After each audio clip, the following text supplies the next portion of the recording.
में एक भक्ति कव्वाली कहना क्या है।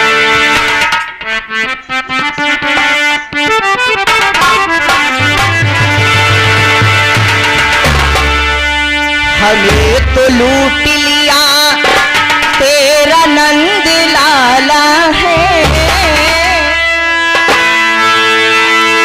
ये उस समय की बात है जब सारी सखियां यमुना जी के किनारे, तब यमुना जी में जल भरने जा रही थी तो कन्हैया जी गोपियों के साथ किस तरह शरारत करते हैं, वो सारी सखियां तंग होकर यशोदा मैया से किस तरह शिकायत करती हैं।